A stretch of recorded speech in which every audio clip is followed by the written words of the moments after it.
আপনারা জানেন বাংলাদেশের সরকার শুধু বিরোধী দলের নেতা কর্মীদেরকে ধরতে ব্যস্ত মরিয়া। সেখানে যায় শুধু তাদেরকে ধরা যায় কিনা, তাদেরকে জেলে ভরা যায় কিনা, কিন্তু দেশটাকে যে লুটে পুড়ে খাচ্ছে আমরা এবং সরকারি বাহিনী, সেদিকে কিন্তু সরকারের কোনো চাপ নাই, অন্ধ হয়ে গেছে সরকার। আপনারা দেখেছেন বাংলাদেশের আইন শৃঙ্খলা বাহিনী, ইন্টেলিজেন্সি ব্রাঞ্চ এবং সরকারের ঊর্ধ্বতন কর্মকর্তারা যেখানে ব্যস্ত হয়েছে।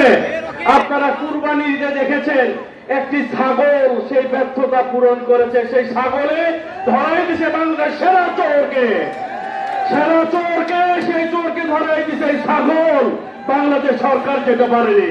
আমাদের প্রিয় নেতা, প্রিয় নেত্রী, আগামী দিনের আমাদের অহংকার দেশনায়ক তারেক রহমানের মা, যিনি আমাদের সাবেক প্রধানমন্ত্রী, তিনবারের প্রধানমন্ত্রী, সাবেক রাষ্ট্রপতির স্ত্রী, যিনি বাংলাদেশের মায়া মমতা দিয়ে বাংলাদেশকে সবচাইতে সঠিক এবং গুরুত্বপূর্ণ একটা নেতৃত্ব দিয়েছিল, সেই মিটিং আছে বগুড়ায় হচ্ছে। এই বগুড়ার মিটিং এ সদস্যবৃন্দ উপস্থিত সকলকে পরিণত করেছে।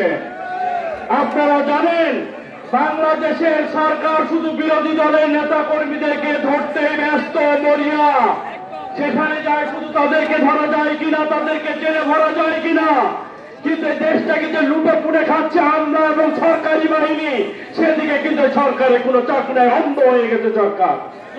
আপনারা দেখেছেন বাংলাদেশের আইন শৃঙ্খলা বাহিনী, ইন্টেলিজেন্সি ব্রাঞ্চ এবং সরকারের ঊর্ধ্বতন কর্মকর্তারা যেখানে ব্যস্ত হয়েছে।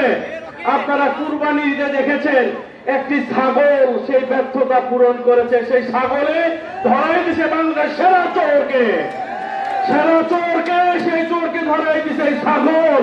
বাংলাদেশ সরকার যেতে পারেনি।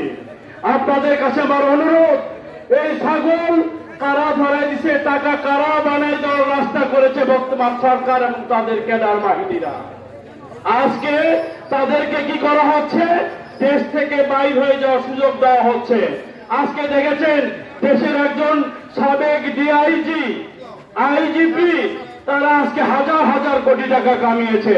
কিছুক্ষণ আগে পত্রিকায় আমি দেখলাম সাবেক একজন আইজিপি, সম্ভবত ভুল যদি না হয়, উনার নাম মেজবা নাকি যেন দেখলাম, তার ওয়াইফের অ্যাকাউন্টে প্রথমে দেখলাম যে 41 কোটি টাকা জমা। তাহলে দেশটা কারা চুরি করেছে?